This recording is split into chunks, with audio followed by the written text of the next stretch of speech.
Cette émission est une production de la télévision régionale des Moulins. Ce soir, à Vue d'ici, nous rencontrons une jeune femme très courageuse qui fait face à de nombreux défis. Et en deuxième partie, on souligne la Journée nationale de la vérité et de la réconciliation des peuples et la vigile en commémoration à Joyce et Echaquan. Restez avec nous, car ça commence maintenant.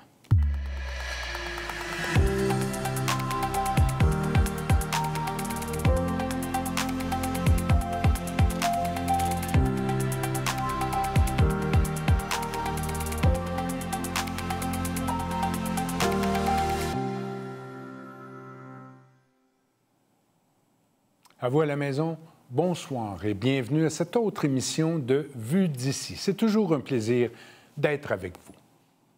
Pour plusieurs d'entre nous, une tragédie nous laisserait sans moyens.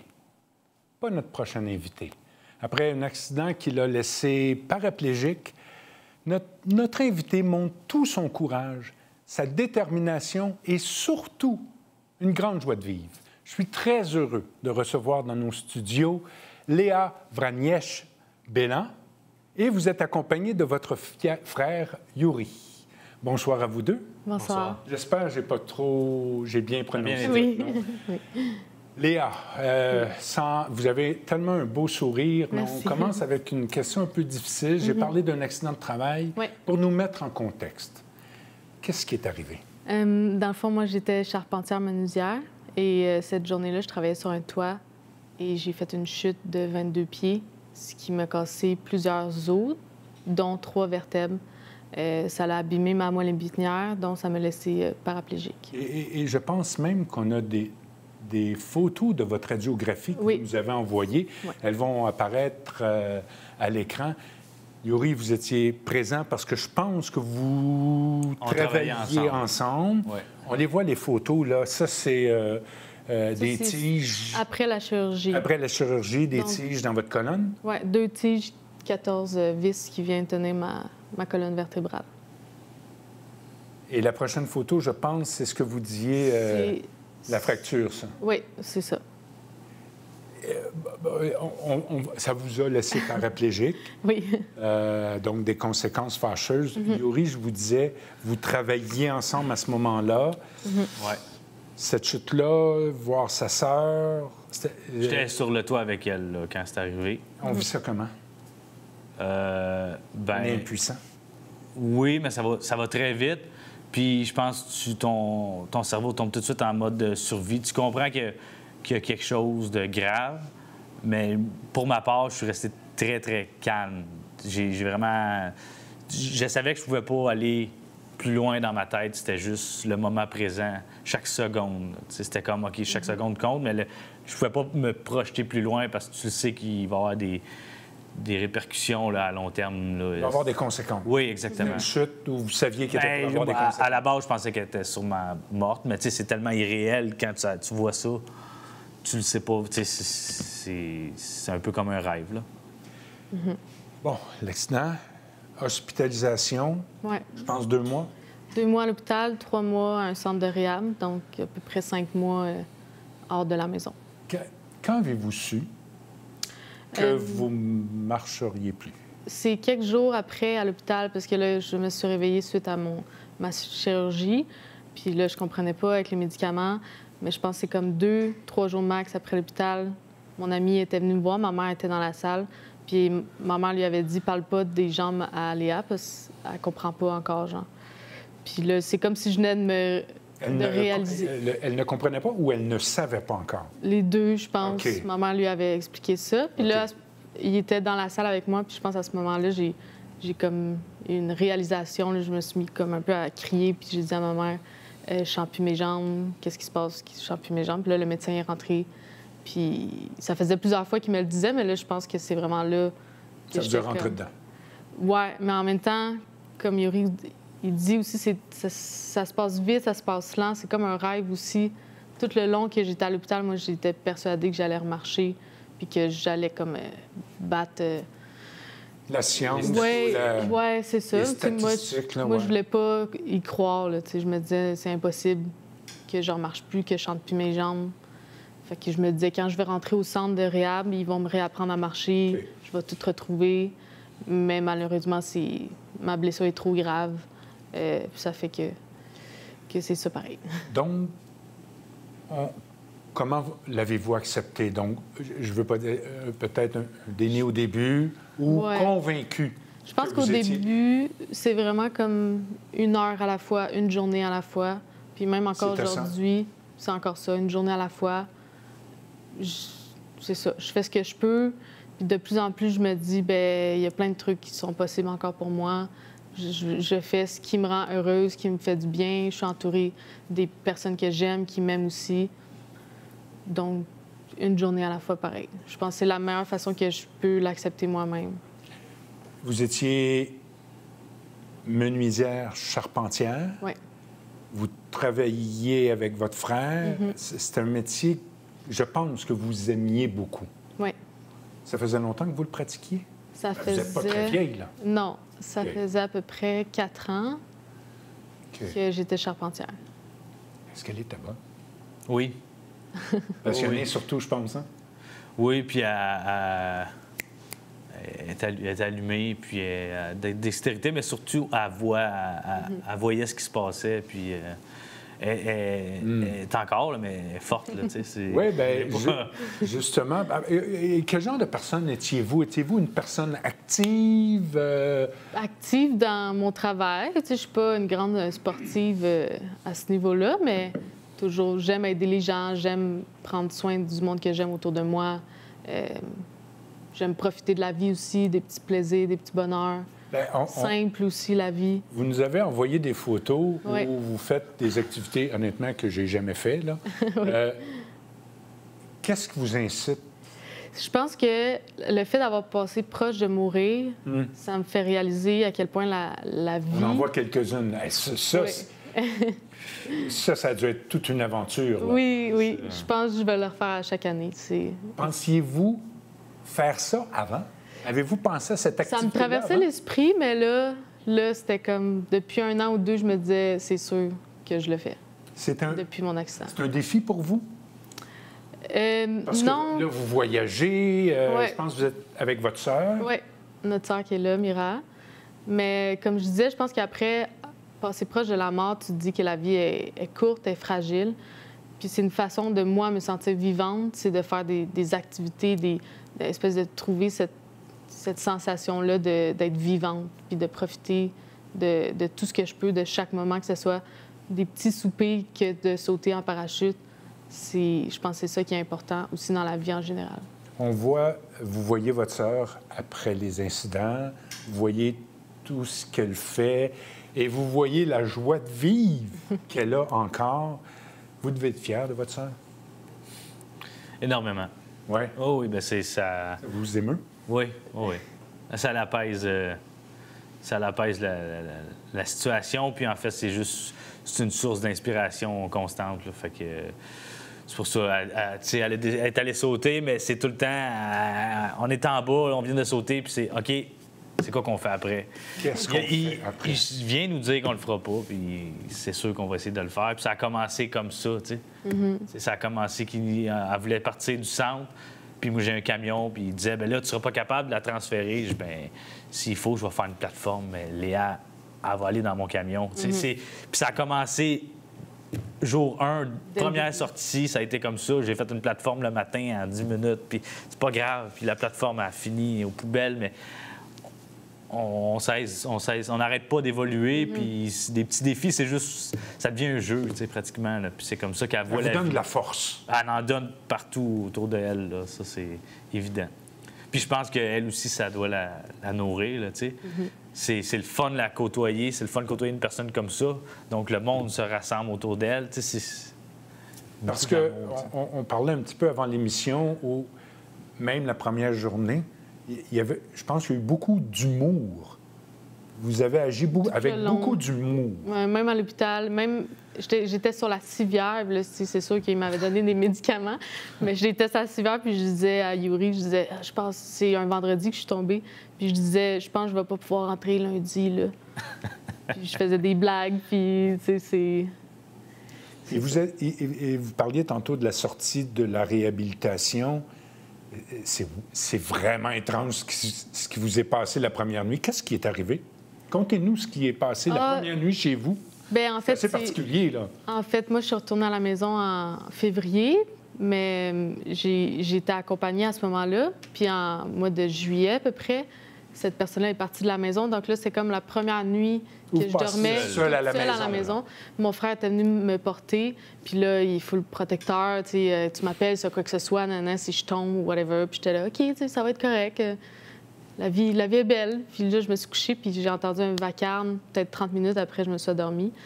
Puis je pensais... À 3 heures du matin. Ouais, il était comme 1h30, là. Je me suis couchée tard, mais...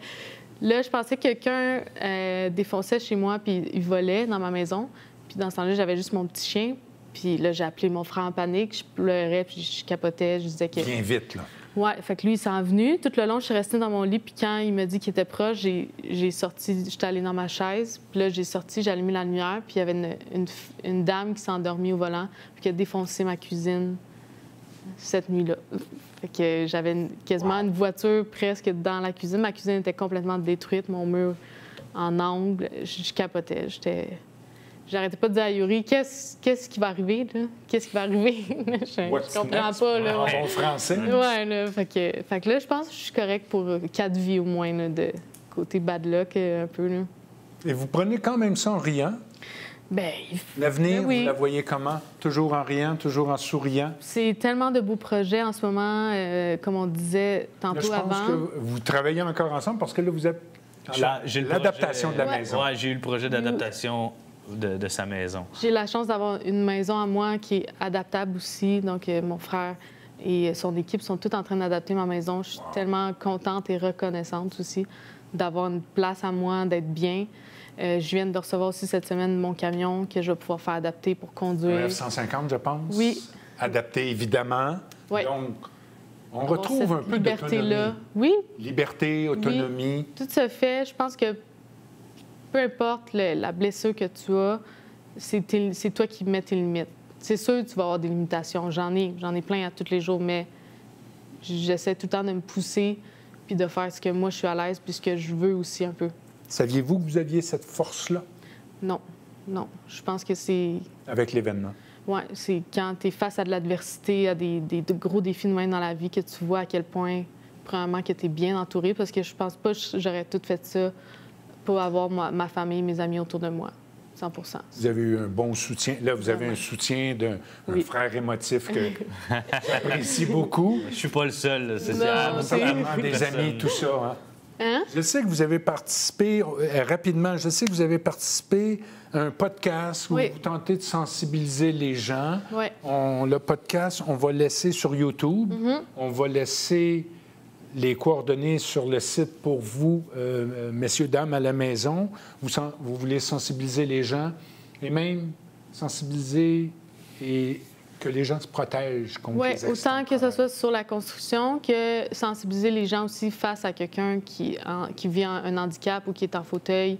Essayer d'adapter les gens et les bâtiments. Que ça soit... Je pense que plus que les gens en situation de handicap sortent, plus que les gens vont être habitués, puis moins se faire dévisager ou poser des questions, et puis que la vie soit plus facile pour tout le monde. C'est vrai que vous êtes très inspirante. Vous êtes une femme charmante, Yuri. Vous semblez être un frère merveilleux. Je vous remercie tous les deux. On aurait pu en parler très longtemps. Merci d'avoir accepté notre invitation. Merci beaucoup. On fait une courte pause. On vous revoit après.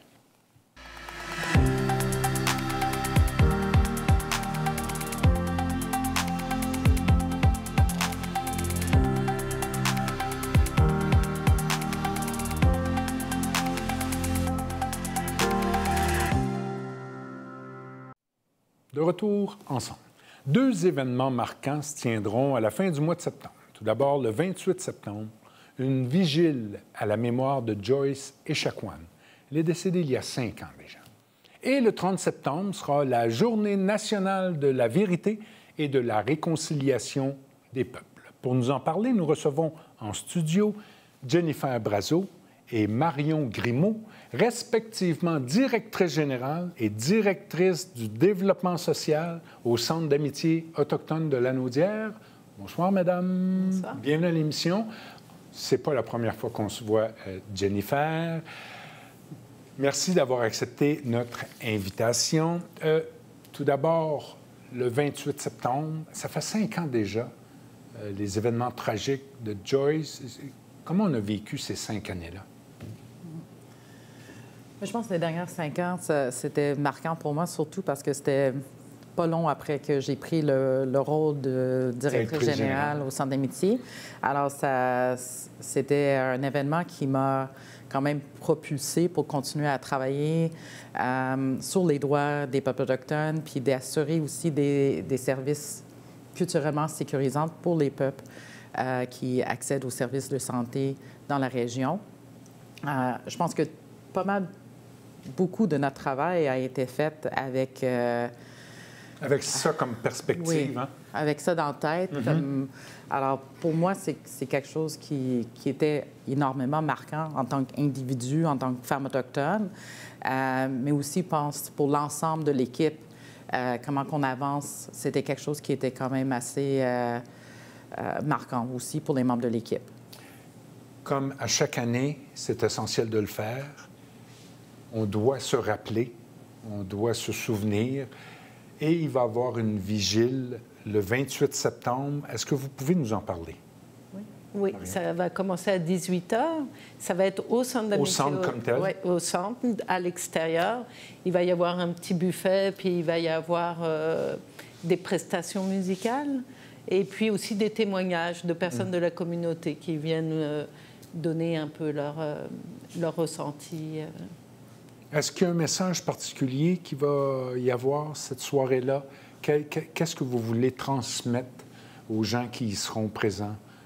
Et pas nécessairement de la communauté autochtone. Tout le monde est invité, évidemment. Quel message on veut laisser? Quelle trace on veut donner? On veut le 28? Il faut se rappeler, je pense. Oui. C'est important, ces anniversaires-là. Là. Oui, puis je pense que c'est aussi un message d'espoir. Je pense qu'on a vu justement le fait que, comme tu dis, c'est pas un événement juste pour les personnes autochtones, c'est pour les alliés autochtones aussi. C'était un choc à travers la province du Québec, à travers le Canada même, cet événement-là, de voir en live cette triste réalité dérouler. C'est quelque chose qui a affecté beaucoup de monde. Et pour nous, il y a quand même une histoire d'espoir là-dedans, le fait qu'on a beaucoup de monde qui se sont ralliés à la cause, qui se sont prononcés, puis je pense qu'on est tissé serré dans la région ici. Il y a eu un maintenant. rapprochement. Oui, très.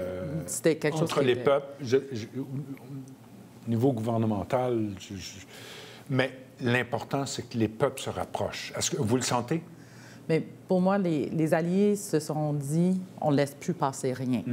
On a un beau partenariat avec multiples organismes, notamment avec le Musée d'art de Joliette, où est-ce qu'il y a une belle œuvre à l'entrée du musée à la mémoire de Joyce qui est renouvelée à chaque 2 ans. C'est quelque chose qui est en continu. Puis on a plusieurs d'autres programmes, projets qui sont faits à travers la région, qui sont vraiment porteurs de cette histoire-là, puis de cet espoir-là aussi. Et porteurs d'espoir. C'est ça, de pouvoir changer les choses. Il y a une autre journée importante, la journée de la vérité et de la réconciliation, où c'est une journée qu'on doit encore se rassembler. Il va y avoir quelque chose de particulier, je pense, hein, le 30 septembre. Pouvez-vous nous en parler? Oui, c'est au Musée d'art de Joliette, justement. C'est un théâtre forum. Donc, on a fait appel à une compagnie de théâtre. Et puis, on a co-construit ensemble, en fait, on voit une des petite images pièce. oui. Puis, sur différents stéréotypes, c'est vraiment une histoire, mais ça va être vraiment intéressant parce qu'on va donner la parole à l'Assemblée sur leur ressenti. D'où le forum dans le titre. Oui, exactement. Puis, c'est quoi leur solution par rapport à ce qu'ils ont vu, là, les stéréotypes qui vont être mis en scène? Puis qu'est-ce que, de la part du public, qu'est-ce que eux pense avoir comme solution. Donc ça va être intéressant. Il y a des aînés qui vont aussi se joindre au théâtre, à la pièce. À la fin de la pièce, et ça, c'est vraiment un dialogue avec le public. Et puis, donc ça va amener des nouveaux horizons et tout ça. Ça peut être vraiment super intéressant. Là. Il reste quelques places. Il faut aller sur notre page Facebook pour réserver. C'est gratuit et c'est ouvert à tous. Là. Dialoguer, c'est important? Jennifer, c'est important de dialoguer? Ah oui, c'est important de pouvoir s'échanger, de se rencontrer, de bâtir une confiance aussi, parce que beaucoup des histoires du passé, ça a eu une atteinte à les relations entre les peuples autochtones puis les peuples québécois, canadiens. Alors, l'objectif, c'est de reconstruire ces ponts-là puis de reconstruire la confiance. Est-ce qu'elle commence à se reconstruire, la confiance, ou il y a encore beaucoup de travail à faire? Je pense qu'il va y avoir beaucoup de travail à faire pour encore un petit bout, mais on est en chemin. Je pense qu'il faut qu'on soit vigilant aussi, de ne pas reculer vers l'arrière, parce que comme qu'on voit avec l'État mondial, ça peut arriver. Alors, il faut qu'on soit encore plus engagé puis militante pour être sûr qu'on ne perd pas les avancées qu'on a eues. Mais c'est possible de continuer à avancer si on veut vraiment le mettre comme priorité. Parce qu'il ne faut certainement pas reculer comme certains endroits dans le monde actuellement. Mais les gens qui ne peuvent pas participer le 30 septembre, vous offrez quelque chose d'assez spécial au centre. Qu'est-ce que c'est? Ouais, on a des formations, en fait, sur les réalités des peuples autochtones en milieu urbain. Alors, si le monde sont intéressés à approfondir leurs connaissances ou s'ils ne peuvent pas participer aux activités qui vont être proposées, sont invités à aller voir l'offre de services sur la formation sur notre page Facebook et sur notre site Internet. Et c'est un peu... donner un peu de détails. Je vais suivre, disons, je suis cette formation-là, vous me dites quoi? Oui, mais... C'est ça, elle est en 3 parties. L'information, la première partie, on va vous parler des 11 nations qui sont existantes au Québec. OK. Et puis, la deuxième partie, qui est vraiment la plus grosse partie, c'est une ligne de temps avec les grands événements qui sont passés pour les peuples autochtones au Québec et au Canada, d'ailleurs.